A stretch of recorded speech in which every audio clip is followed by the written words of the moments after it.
1802 সালের 31শে জুলাই খুব সকালে কবি ওয়ার্ডসওয়ার্থ এবং তার বোন ডরোথি পোর্ট অফ ডোভারের উদ্দেশ্যে পাড়ি দিয়েছেন ঘোড়ার গাড়িতে চেপে, পোর্ট অফ ডোভারের থেকে প্যারিসে যাবেন বলে। কবি যখন ওয়েস্টমিনিস্টার ব্রিজের উপরে, তখন সবেমাত্র সূর্যোদয় হয়েছে পূব আকাশে। তার স্বর্ণালী আলোকরশ্মি সিক্ত হয়ে লন্ডন শহর যেন হয়ে উঠেছে তিলোত্তমা, স্বপ্ননগরী। তখনও দিনের কর্মচাঞ্চল্য শুরু হয়নি, সবকিছু মনে হচ্ছে নীরব শান্ত, যেন ঘুমিয়ে আছে।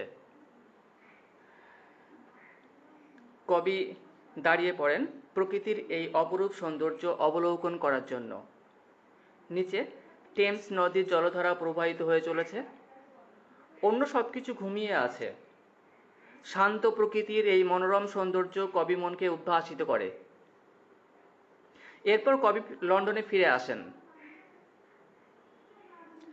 রচনা করেন কম্পোজড আপন ওয়েস্টমিনিস্টার ব্রিজ। যদিও এখানে কবি কবিতার রচনাকাল উল্লেখ করেছেন 3রা September 1802। Hello students, I am PKB. Let's find what the poet says in his poem. Composed upon Westminster Bridge, September 3, 1802. Westminster ব্রিজের উপর রচনা করা হয়েছিল 1802-এর 3রা সেপ্টেম্বর তারিখে। কবি উইলিয়াম ওয়ার্ডসওয়ার্থ। উইলিয়াম ওয়ার্ডসওয়ার্থ সম্পর্কে অল্প কিছু এখানে বলা হয়েছে, একটু দেখে নিই। উইলিয়াম ওয়ার্ডসওয়ার্থ 1770 to 1850, 1770-এ যার জন্ম আর মৃত্যু 1850। William Wordsworth was one of the pioneer. William Wordsworth ছিলেন একজন পথিকৃৎ of the English romantic movement. English romantic আন্দোলনের একজন পথিকৃৎ ছিলেন William Wordsworth. Some of his noted works, তার উল্লেখযোগ্য কাজগুলির মধ্যে কিছু ইনক্লুড, তার মধ্যে অন্তর্ভুক্ত হলো, অর্থাৎ তার উল্লেখযোগ্য কিছু কাজ হলো lines composed a few miles above Tintern Abbey, ode on the limitations of immortality, prelude.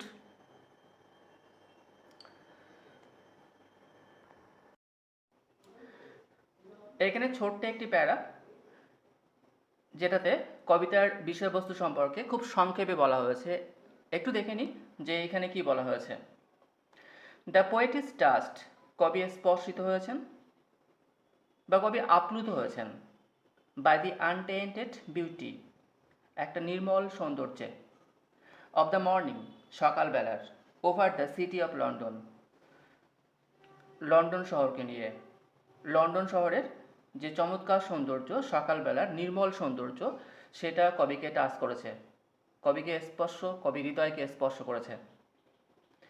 In his poem, তার কবিতায়, ওয়ার্ডসওয়ার্থ ডিসক্রাইবস, কবি ওয়ার্ডসওয়ার্থ বর্ণনা করেছেন the pure and peaceful beauty, নির্মল এবং শান্তিপূর্ণ একটা সৌন্দর্য, শান্ত এবং শান্তিপূর্ণ একটা সৌন্দর্য অফ হিজ সিটি, তার শহরের।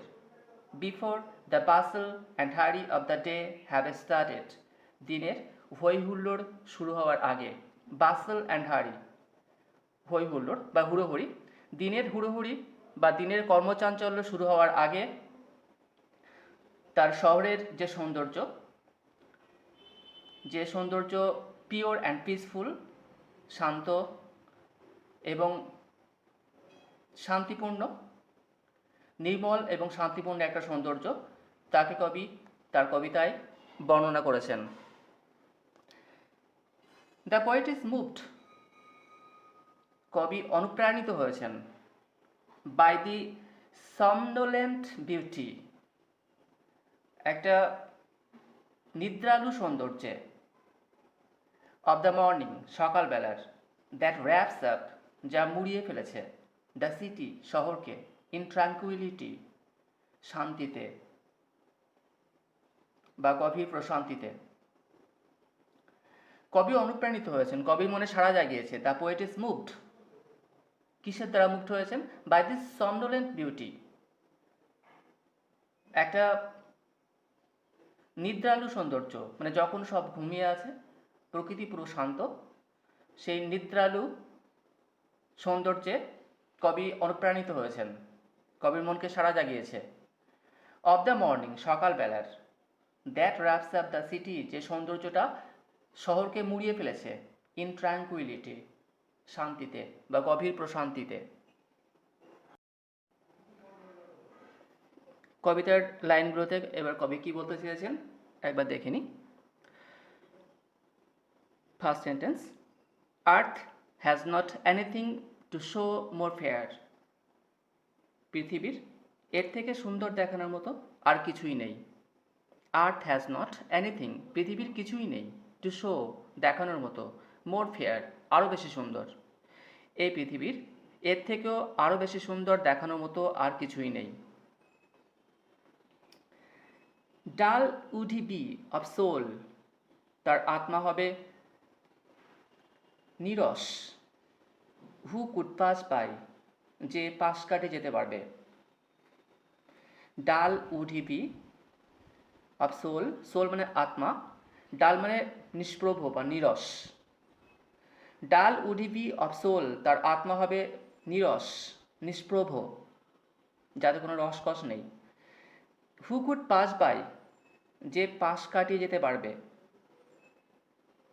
আ সাইট, এমন একটা দৃশ্য। সো টাচিং, এতটা হৃদয়স্পর্শী, এতটা মর্মস্পর্শী। ইন ইটস ম্যাজেস্টি, তার রাজকীয়তায়, তার ঐশ্বর্যে।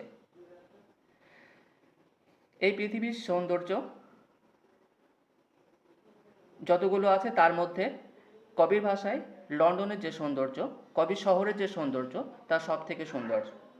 এই পৃথিবীর এর থেকে বেশি সুন্দর করে দেখানোর আর কিছুই নেই। কবি বলেছেন সেই ব্যক্তিটা, যে ব্যক্তি এই সৌন্দর্যকে না দেখে পাশ কাটে যেতে পারবে, তার হৃদয় হবে, তার সোল বা তার আত্মা হবে নিষ্প্রভ বা নিরস। সে আত্মা নিরস একটা আত্মা, যে এত সুন্দর একটা প্রাকৃতিক সৌন্দর্যকে না দেখেই তার পাশ দিয়ে চলে যাবে, পাশ কাটিয়ে চলে যাবে।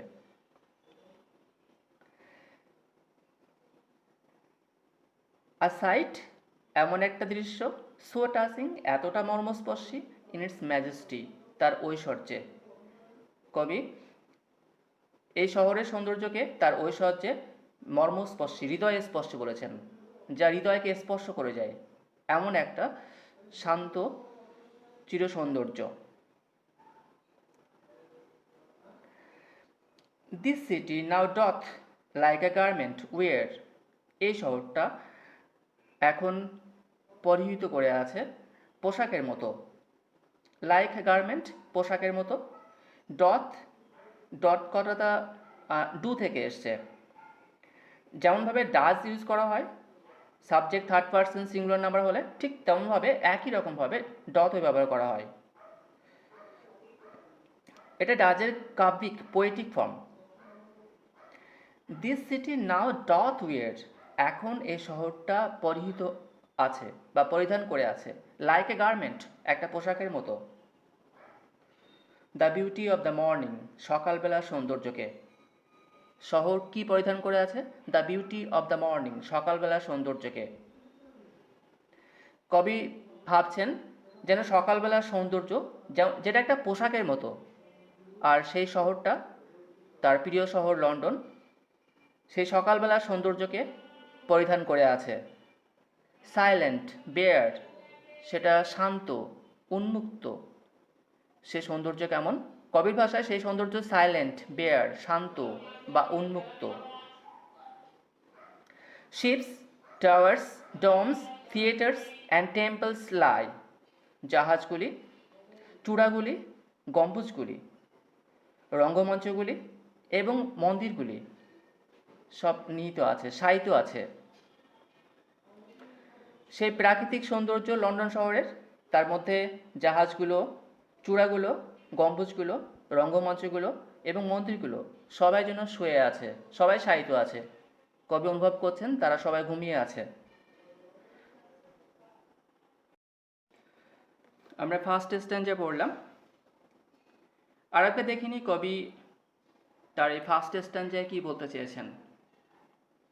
কবির কাছে তার প্রিয় শহর, তার লন্ডন শহর সব থেকে সুন্দর। কবির ভাষায় পৃথিবীর প্রকাশিত সমস্ত রকম সৌন্দর্যের মধ্যে লন্ডন শহরের এই যে সৌন্দর্য, এটা অতুলনীয়, সবার থেকে বেশি, সব কিছুকে ছাপিয়ে গেছে। সকালবেলার সাইলেন্ট এবং বেয়ার, নীরব, শান্ত এবং উন্মুক্ত যে সৌন্দর্য, সেই সৌন্দর্যকে যেন একটা পোশাকের মতো শহরটা পরিধান করে আছে। আর সেই পোশাকের যে বিভিন্ন অলংকারগুলো, সেগুলোকেও কবি বর্ণনা করতে ভুলে যাননি। সেগুলো হলো জাহাজ, চূড়াগুলি, গম্বুজগুলি, রঙ্গমঞ্চগুলি এবং টেম্পলসগুলি। কবি আরও বলেছেন যে এই প্রাকৃতিক সৌন্দর্য, লন্ডনের যে চূড়ান্ত সৌন্দর্য, সেই সৌন্দর্যকে যদি কেউ পাশ কাটিয়ে যেতে পারে, না দেখে, তার দিকে না তাকিয়ে, তাহলে সে হবে চূড়ান্তভাবে তার হৃদয়ের দিক দিয়ে নিষ্প্রভ, নিরস একটা হৃদয় সম্পন্ন সে ব্যক্তি। Second stanza. Open unto the fields, মাঠগুলি পর্যন্ত বিস্তৃত। ওপেন মানে এখানে উন্মুক্ত, আনটু মানে পর্যন্ত, ওপেন আনটু দ্য ফিল্ডস খোলা মাঠগুলি পর্যন্ত বিস্তৃত, উন্মুক্ত, অ্যান্ড টু দ্য স্কাই এবং আকাশ পর্যন্ত। এই যে লন্ডন শহরের প্রাকৃতিক সৌন্দর্য, সেটা মাঠগুলি পর্যন্ত এবং আকাশ পর্যন্ত বিস্তৃত। অল ব্রাইট, সব কিছুই উজ্জ্বল, অ্যান্ড গ্লিটারিং এবং চকচক করছে। ইন দ্য স্মোকলেস এয়ার, ধোঁয়াহীন বাতাসে। সকালবেলা যখন দিনের কর্মচাঞ্চল্য শুরু হয়নি, আকাশ যখন পরিষ্কার, বাতাস যখন পরিষ্কার, সব কিছু যখন উজ্জ্বল এবং চকচক করছে, সেরকম সময়ে এই সৌন্দর্য যেন ছড়িয়ে পড়েছে, ছাপিয়ে গেছে মাঠ, ছাপিয়ে গেছে প্রান্তর, ছাপিয়ে গেছে লন্ডন শহর, এবং সে আকাশ পর্যন্ত বিস্তৃত হয়ে গেছে। খোলা মাঠ, আকাশ পর্যন্ত সেই সৌন্দর্য বিস্তৃত। Never did sun more beautifully steep, কখনোই সূর্য এর থেকে বেশি সুন্দরভাবে, তীর্যকভাবে কিরণ দেয়নি। নেভার, কখনোই না, never did sun more beautifully, আরও বেশি সুন্দরভাবে, স্টিপ, স্টিপ মানে তীর্যকভাবে বা তীর্যকভাবে কিরণ দেওয়া। এইখানে কখনোই সূর্য এর থেকে সুন্দরভাবে, এত তীর্যকভাবে, এর থেকে সুন্দরভাবে কিরণ দেয়নি। সকালবেলা সূর্য যা পূব দিকে উদিত হয়েছে, আর সেই উদিত সূর্যের সোনালি আভা ছড়িয়ে পড়ছে লন্ডন শহরের উপর, যা লন্ডন শহরকে স্বপ্নালু করে তুলেছে, অতীব সুন্দর করে তুলেছে। আর সেই তীর্যক রশ্মিগুলি কবির ভাষায় এত সুন্দরভাবে যেন আর কখনোই পড়েনি। নেভার, কখনোই না, never did sun more beautifully steep, সূর্য এর থেকে তীর্যকভাবে, এত তীর্যকভাবে, এর থেকে বেশি সুন্দরভাবে কখনোই আর কিরণ দেয়নি। স্টিপ মানে এখানে তীর্যকভাবে কিরণ দেওয়া। ইন হিজ ফার্স্ট স্প্লেন্ডার, তার প্রথম আলোক প্রভাতে, Splendor Alok Prabha, in his first Splendor তার প্রথম আলোক প্রভাতে। ভ্যালি, রক অর হিল, উপত্যকা, পাথরখণ্ড অথবা পাহাড়। নেভার স আই, আমি কখনোই দেখিনি। নেভার ফেল্ট, আমি কখনোই অনুভব করিনি। আ কাম সো ডিপ, এত গভীর একটা প্রশান্তি। ইন হিজ ফার্স্ট স্প্লেন্ডার, তার প্রথম আলোক প্রভাতে কবি দেখছেন যে তার প্রথম আলোক প্রভাতে সূর্য যেন তার প্রথম আলোক প্রভাতে উপত্যকা, পাথরখণ্ড বা পাহাড়কে ছাপিয়ে দিয়েছে, ভরিয়ে দিয়েছে। আর কবি কখনোই দেখেননি বা কখনোই অনুভব করেননি এত গভীর একটা প্রশান্তি, একটা গভীর শান্তি। সূর্যের প্রথম আলো, দিনের শুরুতে সূর্যের প্রথম আলো এসে পড়েছে উপত্যকায়, পাথরখণ্ডে, পাহাড়ে। কবির ভাষায় এত গভীর প্রশান্তি যে সৃষ্টি হয়েছে, যে সৌন্দর্যের সৃষ্টি হয়েছে, সেটা কবি কখনোই দেখেননি এর আগে বা কখনো অনুভবও করেননি। তাই কবি কি বলেছেন? নেভার স আই, আমি কখনোই দেখিনি। নেভার ফেল্ট, আমি কখনোই অনুভব করিনি। আ কাম, একটা প্রশান্ত, একটা শান্ত। সো ডিপ, এত গভীর একটা প্রশান্তি। দ্য রিভার গ্লাইড, নদী প্রবাহিত হয়ে চলেছে। At his own sweet will, তার নিজস্ব ভঙ্গিমায়, তার নিজস্ব ছন্দে। কবি তার নিজস্ব ছন্দে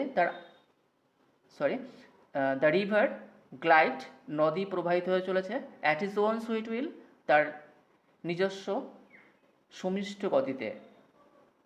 নদী তার আপন ছন্দে, আপন গতিতে তার পথে বয়ে চলেছে। নদী, যার জলধারা চিরন্তনভাবে, শাশ্বতভাবে চলতে থাকে, অনবরতভাবে, অবিরামভাবে চলতে থাকে। কবি সেটাও লক্ষ্য করেছেন। সেখানেও কবি সৌন্দর্য দেখতে পেয়েছেন অবিরাম জলধারার মধ্য দিয়ে, যা চলমান সৌন্দর্য, যা কখনো থামে না। তার মধ্যেও কবি দেখেছেন প্রকৃতির অপরূপ সৌন্দর্য। আর এইসব সৌন্দর্যগুলোকে দেখে কবি কি মনে হয়েছে, কি বলছেন? ডিয়ার গড, হে ঈশ্বর, the very houses SIM asleep, প্রত্যেকটা ঘর, সব ঘরগুলোই যেন মনে হচ্ছে ঘুমিয়ে আছে।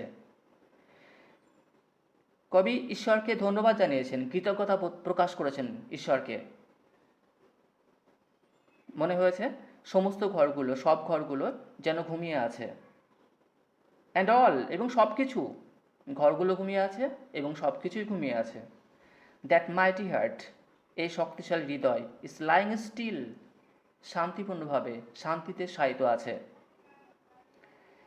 এই সব কিছুকে, যেটাকে বলা হয়েছে লন্ডনের হৃদয়, লন্ডন শহরের হৃদয়, সে হৃদয় যেন শক্তিশালী, শক্তিপূর্ণ হৃদয়, তাও যেন ঘুমিয়ে আছে। তাই কবি ঈশ্বরকে ধন্যবাদ জানিয়েছেন, ঈশ্বরের কাছে কৃতজ্ঞতা প্রকাশ করেছেন এই অপরূপ সৌন্দর্য সৃষ্টি করার জন্য। আরেকবার দেখে নিই। ডিয়ার গড, হে ঈশ্বর, the very houses SIM asleep, ঘরগুলো মনে হচ্ছে ঘুমিয়ে আছে। অ্যান্ড অল, এবং সব কিছুই। দ্যাট মাইটি হার্ট, এই শক্তিশালী হৃদয়, ইজ লাইং স্টিল, এখনো শায়িত আছে।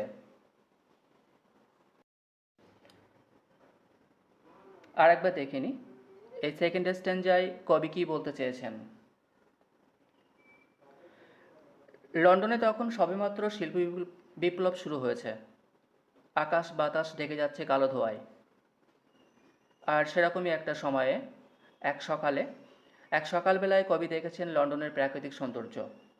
যখন দিনের কর্মচাঞ্চল্য শুরু হয়নি, কলকারখানার কাজ শুরু হয়নি, যখন আকাশ বাতাস ঢেকে যায়নি কালো ধোঁয়ায়, সূর্যের আলো তার সোনালি আলোক রশ্মি দিয়ে, তার সোনালি তীর্যক আলোক রশ্মি দিয়ে সব কিছুকে প্লাবিত করছে। উপত্যকা, পাহাড়, পাথরখণ্ড সব কিছুই প্লাবিত হচ্ছে।